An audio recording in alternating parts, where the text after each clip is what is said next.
As we've reported, the city of Shanghai is under lockdown today as COVID cases continue to surge in China's financial capital. As William Brangham reports, it is the most severe measure by the Chinese government to isolate and track infections since it shut down the city of Wuhan after the virus broke out in 2020. One of the busiest cities in the world has gone quiet. Today begins the second phase in a two-part lockdown across Shanghai after a wave of new infections erupted, likely driven by the highly contagious subvariant of Omicron known as BA2. Summer Wen is an interpreter who lives in West Shanghai. We are not allowed to get out, and I have just to get my test today, this afternoon. And so far from me, of course, it is inconvenient, but still, I feel it's doable.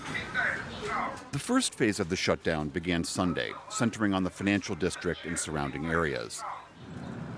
In the past week, many communities have seen these yellow and blue plastic barriers go up around housing complexes. Residents are required to submit to multiple COVID tests, and workers in hazmat suits man various checkpoints. Almost no one is allowed to leave their designated zone, not for work, not for medical care, nothing. Police in Shanghai flew drones outfitted with speakers, delivering airborne warnings to those below to wear masks and maintain social distancing. In anticipation of the lockdown, last weekend there was panic buying at grocery stores. But some residents said they were hopeful the lockdowns wouldn't go on too long.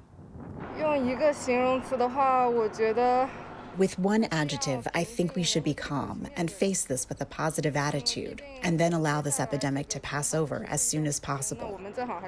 I still have some cereals left. Others, like PhD student Marek Narozniak, who's from Poland, said the measures were chaotic and were launched with little notice.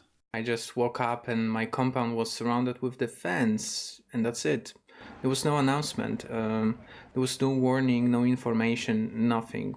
I think this whole operation is causing a lot of harm to many people and a lot of suffering.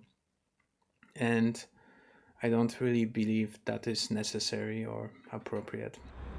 Shanghai reported 4,500 new infections today, which is still relatively low compared to the surges in other countries.